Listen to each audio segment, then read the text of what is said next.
Section 4 of the Casebook of Sherlock Holmes by Sir Arthur Conan Doyle. The Adventure of the Mazarin Stone.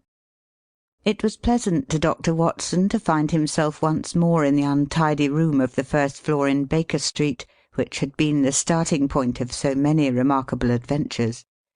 He looked round him at the scientific charts upon the wall, the acid-charred bench of chemicals, the violin case leaning in the corner, the coal-scuttle which contained of old the pipes and tobacco. Finally his eyes came round to the fresh and smiling face of Billy, the young but very wise and tactful page, who had helped a little to fill up the gap of loneliness and isolation which surrounded the saturnine figure of the great detective. "It all seems very unchanged, Billy. You don't change either. I hope the same can be said of him?" Billy glanced with some solicitude at the closed door of the bedroom. "I think he's in bed and asleep," he said. It was 7 in the evening of a lovely summer's day, but Dr. Watson was sufficiently familiar with the irregularity of his old friend's hours to feel no surprise at the idea. "That means a case, I suppose?" "Yes, sir, he is very hard at it just now. I'm frightened for his health. He gets paler and thinner, and he eats nothing. "When will you be pleased to dine, Mr. Holmes?" Mrs. Hudson asked. "7:30 the day after to-morrow," said he. "You know his way when he is keen on a case." "Yes, Billy, I know." "He's following someone. Yesterday he was out as a workman looking for a job. To-day he was an old woman. Fairly took me in, he did, and I ought to know his ways by now." Billy pointed with a grin to a very baggy parasol which leaned against the sofa. "That's part of the old woman's outfit," he said. "But what is it all about, Billy?" Billy sank his voice as one who discusses great secrets of state. "I don't mind telling you, sir, but it should go no farther. It's this case of the Crown Diamond." "What? The £100,000 burglary?" "Yes, sir. They must get it back, sir. Why, we had the Prime Minister and the Home Secretary both sitting on that very sofa. Mr. Holmes was very nice to them. He soon put them at their ease and promised he would do all he could. Then there is Lord Cantlemere—" "Ah!" "Yes, sir. You know what that means. He's a stiff 'un, sir, if I may say so. I can get along with the Prime Minister, and I've nothing against the Home Secretary, who seemed a civil, obliging sort of man, but I can't stand his lordship. Neither can Mr. Holmes, sir. You see, he don't believe in Mr. Holmes, and he was against employing him. He'd rather he failed." "And Mr. Holmes knows it?" "Mr. Holmes always knows whatever there is to know." "Well, we'll hope he won't fail, and that Lord Cantlemere will be confounded. But I say, Billy, what is that curtain for across the window?" "Mr. Holmes had it put up there 3 days ago. We've got something funny behind it." Billy advanced and drew away the drapery which screened the alcove of the bow window. Dr. Watson could not restrain a cry of amazement. There was a facsimile of his old friend, dressing-gown and all, the face turned 3/4 towards the window and downward as though reading an invisible book, while the body was sunk deep in an armchair. Billy detached the head and held it in the air. "We put it at different angles so that it may seem more lifelike. I wouldn't dare touch it if the blind were not down, but when it's up you can see this from across the way." "We used something of the sort once before." "Before my time," said Billy. He drew the window curtains apart and looked out into the street. "There are folk who watch us from over yonder. I can see a fellow now at the window. Have a look for yourself." Watson had taken a step forward when the bedroom door opened and the long, thin form of Holmes emerged, his face pale and drawn, but his step and bearing as active as ever. With a single spring he was at the window and had drawn the blind once more. "That will do, Billy," said he. "You were in danger of your life then, my boy, and I can't do without you just yet. Well, Watson, it is good to see you in your old quarters once again. You come at a critical moment." "So I gather." "You can go, Billy. That boy is a problem, Watson. How far am I justified in allowing him to be in danger?" "Danger of what, Holmes?" "Of sudden death. I am expecting something this evening." "Expecting what?" "To be murdered, Watson." "No, no, you are joking, Holmes." "Even my limited sense of humour could evolve a better joke than that.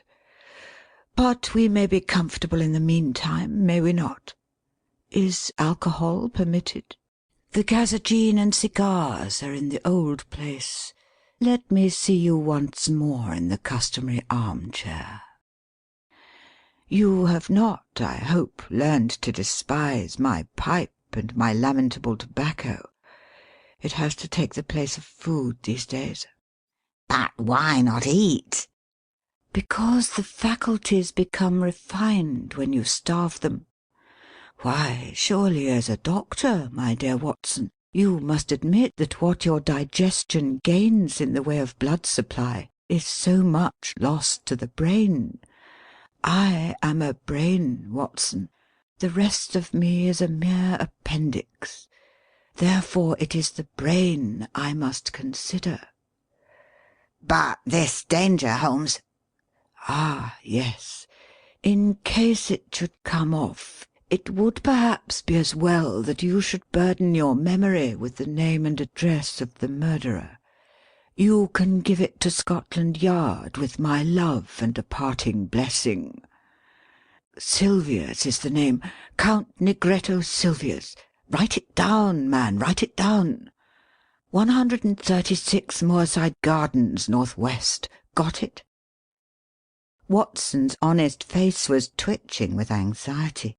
He knew only too well the immense risks taken by Holmes, and was well aware that what he said was more likely to be understatement than exaggeration. Watson was always the man of action, and he rose to the occasion. "Count me in, Holmes. I have nothing to do for a day or two." "Your morals don't improve, Watson. You have added fibbing to your other vices. You bear every sign of the busy medical man with calls on him every hour." "Not such important ones. But can't you have this fellow arrested?" "Yes, Watson, I could. That's what worries him so." "But why don't you?" "Because I don't know where the diamond is."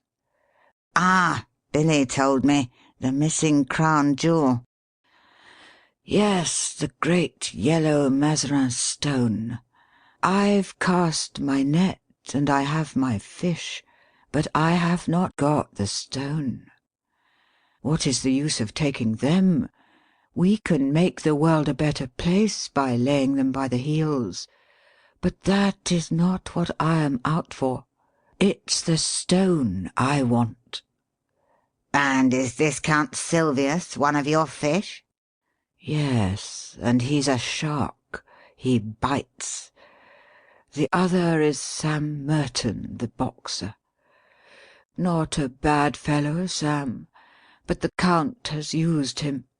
Sam's not a shark. He's a great big, silly, bull-headed gudgeon, but he is flopping about in my net all the same." "Where is this Count Silvius?" "I've been at his very elbow all the morning. You've seen me as an old lady, Watson. I was never more convincing. He actually picked up my parasol for me once. 'By your leave, madame,' said he. 'Half Italian, you know, and with the southern graces of manner when in the mood, but a devil incarnate in the other mood. Life is full of whimsical happenings, Watson.' "It might have been tragedy." "Well, perhaps it might. I followed him to old Strabenzi's workshop in the Minories. Strabenzi made the air-gun, a very pretty bit of work, as I understand, and I rather fancy it is in the opposite window at the present moment. Have you seen the dummy? Of course.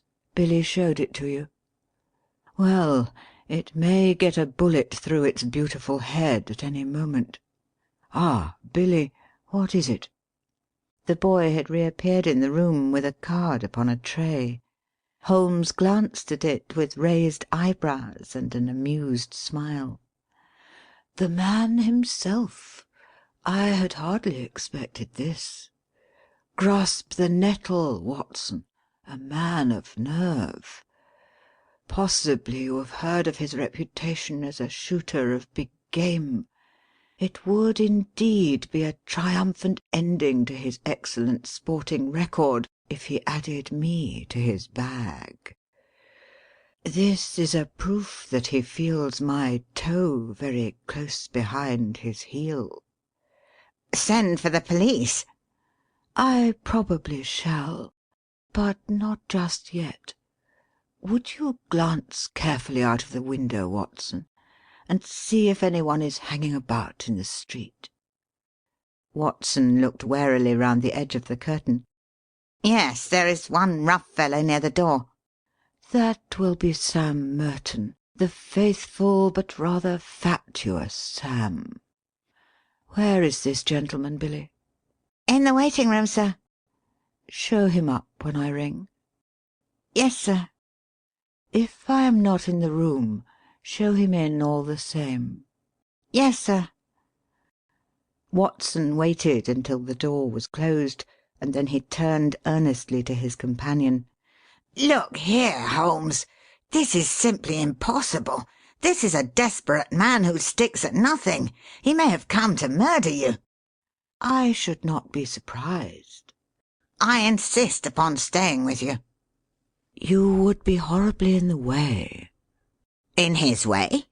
"No, my dear fellow, in my way." "Well, I can't possibly leave you." "Yes, you can, Watson, and you will, for you have never failed to play the game. I am sure you will play it to the end. This man has come for his own purpose, but he may stay for mine."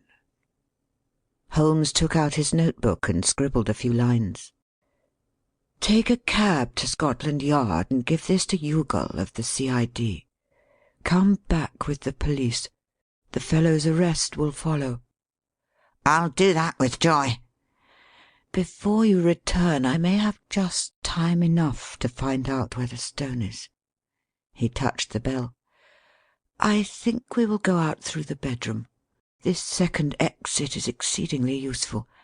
I rather want to see my shark without his seeing me, and I have, as you will remember, my own way of doing it." It was, therefore, an empty room into which Billy, a minute later, ushered Count Sylvius.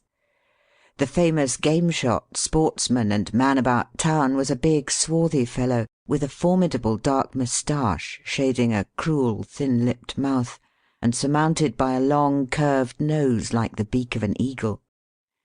He was well dressed, but his brilliant necktie, shining pin, and glittering rings were flamboyant in their effect. As the door closed behind him, he looked round him with fierce, startled eyes, like one who suspects a trap at every turn. Then he gave a violent start as he saw the impassive head and the collar of the dressing-gown which projected above the armchair in the window. At first his expression was one of pure amazement. Then the light of a horrible hope gleamed in his dark, murderous eyes. He took one more glance round to see that there were no witnesses, and then, on tiptoe, his thick stick half raised, he approached the silent figure. He was crouching for his final spring and blow when a cool, sardonic voice greeted him from the open bedroom door. "Don't break it, Count, don't break it." The assassin staggered back, amazement in his convulsed face. For an instant he half raised his loaded cane once more, as if he would turn his violence from the effigy to the original. But there was something in that steady grey eye and mocking smile which caused his hand to sink to his side. "It's a pretty little thing," said Holmes, advancing towards the image.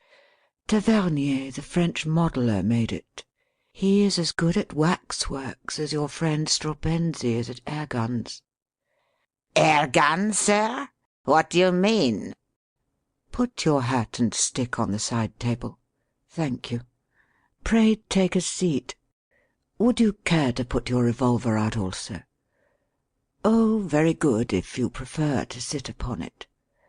Your visit is really most opportune, for I wanted badly to have a few minutes' chat with you."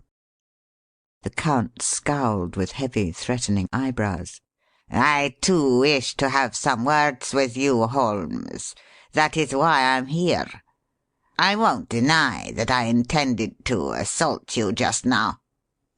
Holmes swung his leg on the edge of the table.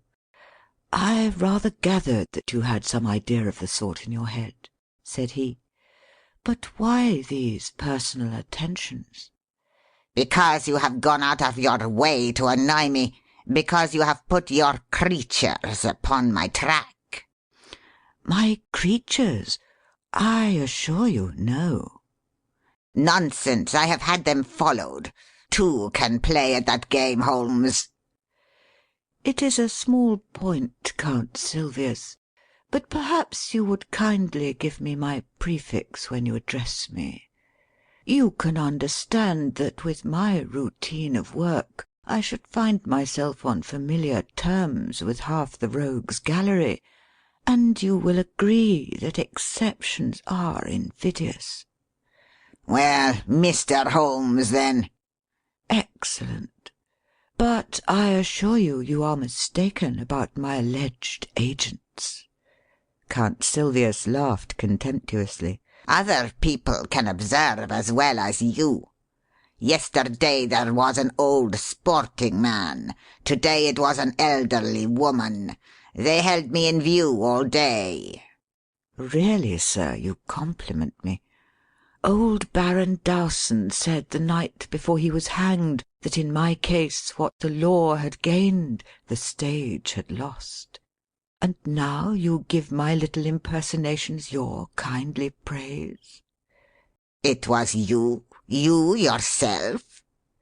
Holmes shrugged his shoulders. "You can see in the corner the parasol which you so politely handed to me in the Minories before you began to suspect." "If I had known, you might never—" "Have seen this humble home again. I was well aware of it. We all have neglected opportunities to deplore. As it happens, you did not know. So here we are." The Count's knotted brows gathered more heavily over his menacing eyes. "What you say only makes the matter worse. It was not your agents, but your play-acting busybody self. You admit that you have dogged me. Why?" "Come now, Count. You used to shoot lions in Algeria." "Well?" "But why?" "Why? The sport, the excitement, the danger." "And no doubt to free the country from a pest." "Exactly." "My reasons in a nutshell." The Count sprang to his feet, and his hand involuntarily moved back to his hip pocket. "Sit down, sir, sit down. There was another more practical reason. I want that yellow diamond." Count Silvius lay back in his chair with an evil smile. "Upon my word," said he, "you knew that I was after you for that. The real reason why you are here tonight is to find out how much I know about the matter, and how far my removal is absolutely essential. Well, I should say that from your point of view it is absolutely essential, for I know all about it, save only one thing, which you are about to tell me." "Oh, indeed. And pray, what is this missing fact?" "Where the Crown Diamond now is." The Count looked sharply at his companion. "Oh, you want to know that, do you? How the devil should I be able to tell you where it is?" "You can, and you will." "Indeed." "You can't bluff me, Count Silvius." Holmes's eyes, as he gazed at him, contracted and lightened, until they were like two menacing points of steel. "You are absolute plate glass. I see to the very back of your mind." "Then, of course, you see where the diamond is." Holmes clapped his hands with amusement, and then pointed a derisive finger. "Then you do know. You have admitted it." "I admit nothing." "Now, Count, if you will be reasonable, we can do business. If not, you will get hurt." Count Sylvius threw up his eyes to the ceiling. "And you talk about bluff," said he. Holmes looked at him thoughtfully, like a master chess player who meditates his crowning move. Then he threw open the table drawer and drew out a squat notebook. "Do you know what I keep in this book?" "No, sir, I do not." "You." "Me?" "Yes, sir, you. You are all here. Every action of your vile and dangerous life." "Damn you, Holmes!" cried the Count with blazing eyes. "There are limits to my patience." "It's all here, Count. The real facts as to the death of old Mrs. Harold, who left you the Blymer estate which you so rapidly gambled away." "You are dreaming." "And the complete life history of Miss Minnie Warrender." "Tut, you will make nothing of that." "Plenty more here, Count. Here is the robbery in the Train de Luxe to the Riviera on February 13th, 1892. Here is the forged cheque in the same year on the Crédit Lyonnais." "No, you're wrong there." "Then I am right on the others. Now, Count, you are a card player. When the other fellow has all the trumps, it saves time to throw down your hand." "What has all this talk to do with the jewel of which you spoke?" "Gently, Count. Restrain that eager mind. Let me get to the points in my own humdrum fashion. I have all this against you, but above all, I have a clear case against both you and your fighting bully in the case of the Crown Diamond." "Indeed." "I have the cabman who took you to Whitehall, and the cabman who brought you away. I have the commissionaire who saw you near the case. I have Ikey Sanders, who refused to cut it up for you. Ikey has peached, and the game is up." The veins stood out on the Count's forehead. His dark, hairy hands were clenched in a convulsion of restrained emotion. He tried to speak, but the words would not shape themselves. "That's the hand I play from," said Holmes. "I put it all upon the table, but one card is missing. It's the King of Diamonds. I don't know where the stone is." "You shall never know." "No? Now be reasonable, Count. Consider the situation. You are going to be locked up for 20 years. So is Sam Merton.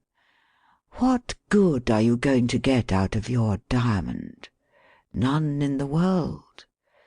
But if you hand it over, well, I'll compound a felony. We don't want you or Sam. We want the stone.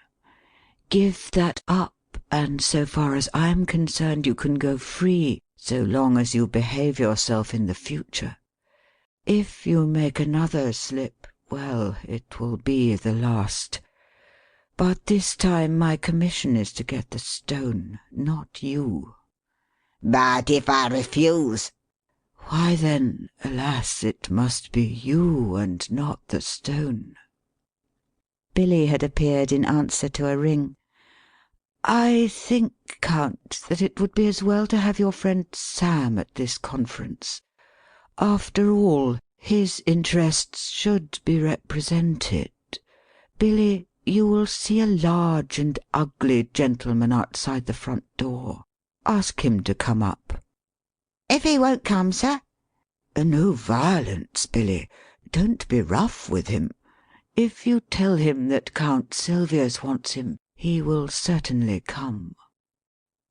"What are you going to do now?" asked the Count as Billy disappeared. "My friend Watson was with me just now. I told him that I had a shark and a gudgeon in my net. Now I am drawing the net, and up they come together." The Count had risen from his chair, and his hand was behind his back. Holmes held something half protruding from the pocket of his dressing-gown. "You won't die in your bed, Holmes." "I have often had the same idea. Does it matter very much?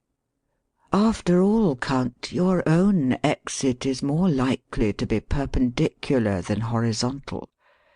But these anticipations of the future are morbid. Why not give ourselves up to the unrestrained enjoyment of the present?" A sudden wild beast light sprang up in the dark menacing eyes of the master criminal. Holmes's figure seemed to grow taller as he grew tense and ready. "It is no use your fingering your revolver, my friend," he said in a quiet voice. "You know perfectly well that you dare not use it, even if I gave you time to draw it. Nasty, noisy things, revolvers, Count. Better stick to air guns. Ah, I think I hear the fairy footstep of your estimable partner. Good day, Mr. Merton. Rather dull in the street, is it not?" The prize-fighter, a heavily built young man with a stupid, obstinate, slab-sided face, stood awkwardly at the door, looking about him with a puzzled expression. Holmes's debonair manner was a new experience, and though he vaguely felt that it was hostile, he did not know how to counter it. He turned to his more astute comrade for help. "What's the game now, Count? What's this fellow want? What's up?" His voice was deep and raucous. The Count shrugged his shoulders, and it was Holmes who answered. "If I may put it in a nutshell, Mr. Merton, I should say it was all up." The Boxer still addressed his remarks to his associate. "Is this cove trying to be funny or what? I'm not in the funny mood myself." "No, I expect not," said Holmes. "I think I can promise you that you will feel even less humorous as the evening advances. Now look here, Count Silvius. I'm a busy man, and I can't waste time. I'm going into that bedroom. Pray make yourselves quite at home in my absence. You can explain to your friend how the matter lies without the restraint of my presence. I shall try over the Hoffmann barcarolle upon my violin. In 5 minutes I shall return for your final answer. You quite grasp the alternative, do you not? Shall we take you, or shall we have the stone?" Holmes withdrew, picking up his violin from the corner as he passed. A few moments later the long-drawn, wailing notes of that most haunting of tunes came faintly through the closed door of the bedroom. "What is it, then?" asked Merton anxiously as his companion turned to him. "Does he know about the stone?" "He knows a damned sight too much about it. I'm not sure that he doesn't know all about it." "Good Lord!" The Boxer's sallow face turned a shade whiter. "Ikey Sanders has split on us." "He has he? I'll do him down a thick 'un for that if I swing for it." "That won't help us much. We've got to make up our minds what to do." "Half a mo'," said the Boxer, looking suspiciously at the bedroom door. "He's a leery cove that wants watching. I suppose he's not listening." "How can he be listening with that music going?" "That's right. Maybe somebody's behind the curtain. Too many curtains in this room." As he looked round, he suddenly saw for the first time the effigy in the window, and stood staring and pointing, too amazed for words. "Tut, it's only a dummy," said the Count. "A fake, is it? Well, strike me. Madame Two-Sword ain't in it. It's the living spit of him, gown and all.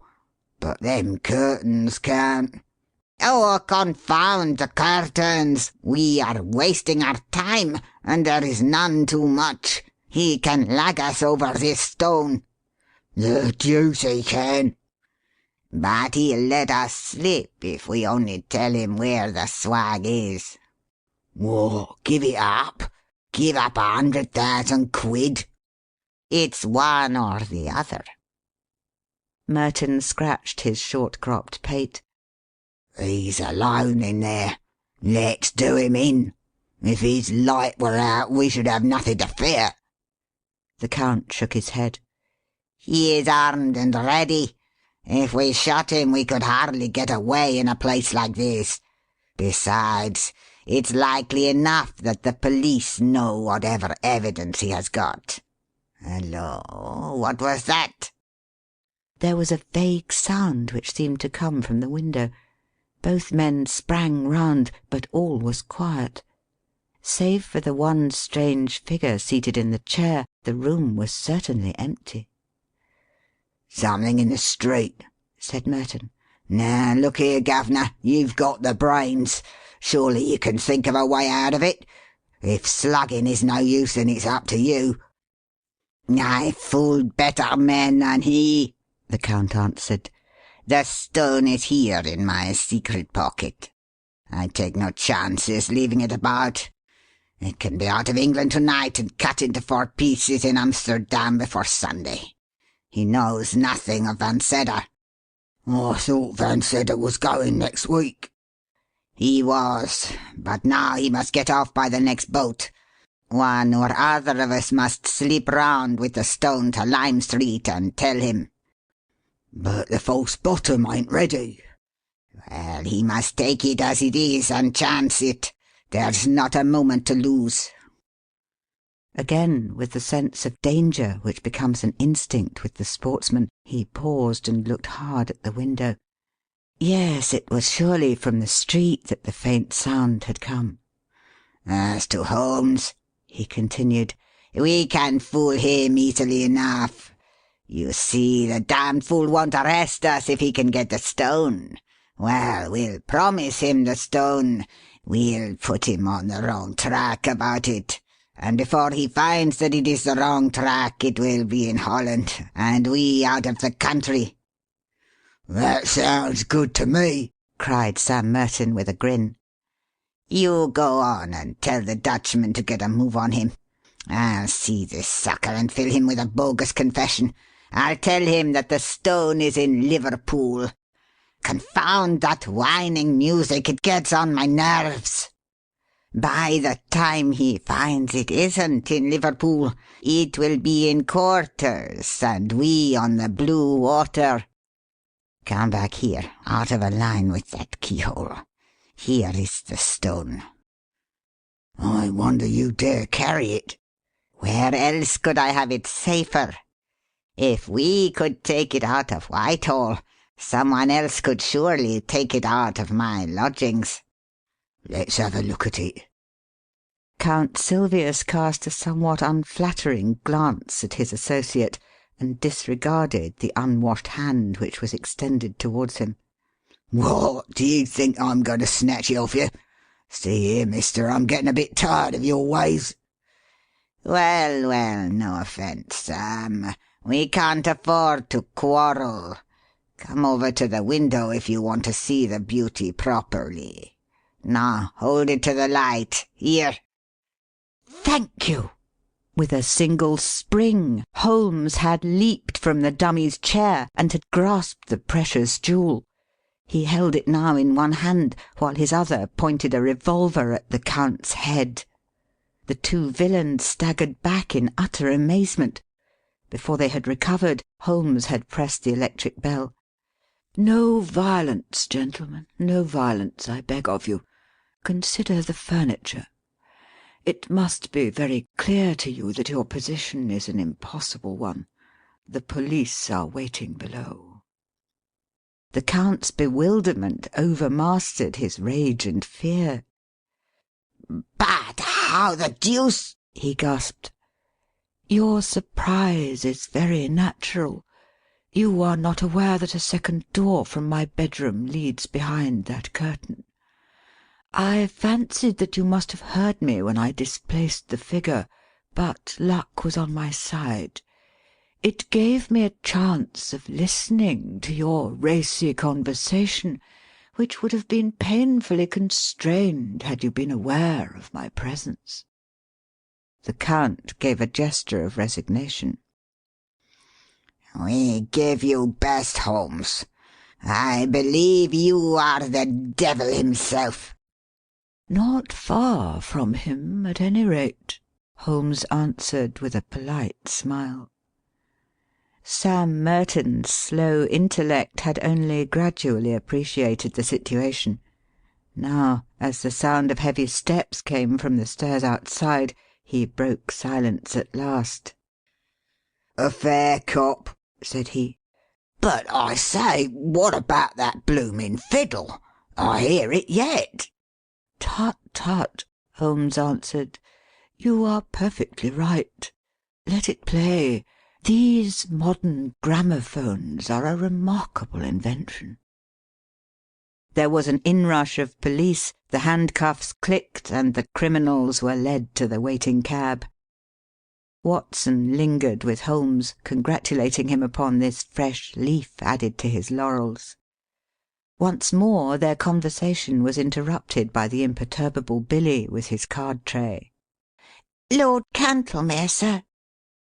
"Show him up, Billy. This is the eminent peer who represents the very highest interests," said Holmes. "He is an excellent and loyal person, but rather of the old regime.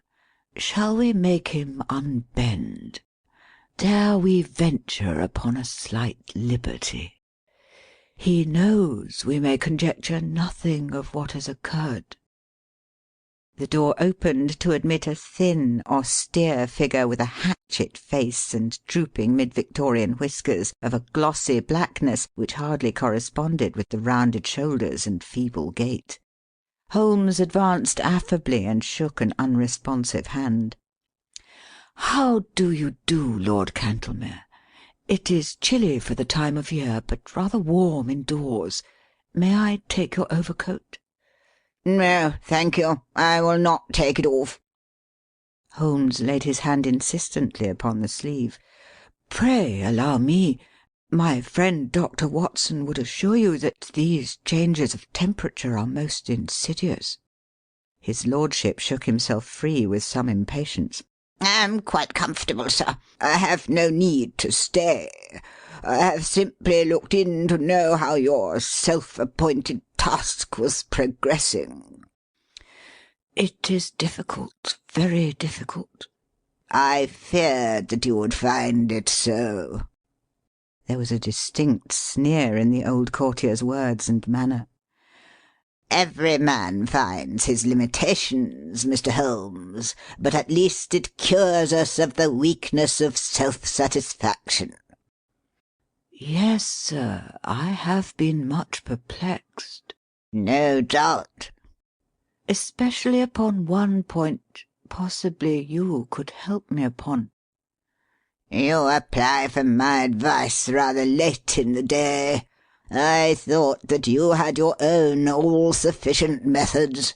Still, I am ready to help you." "You see, Lord Cantlemere, we can, no doubt, frame a case against the actual thieves." "When you have caught them." "Exactly. But the question is, how shall we proceed against the receiver?" "Is this not rather premature?" "It is as well to have our plans ready. Now, what would you regard as final evidence against the receiver?" "The actual possession of the stone." You would arrest him upon that?" "Most undoubtedly." Holmes seldom laughed, but he got as near it as his old friend Watson could remember. "In that case, my dear sir, I shall be under the painful necessity of advising your arrest." Lord Cantlemere was very angry. Some of the ancient fires flickered up into his sallow cheeks. "You take a great liberty, Mr. Holmes. In 50 years of official life I cannot recall such a case. I am a busy man, sir, engaged upon important affairs, and I have no time or taste for foolish jokes.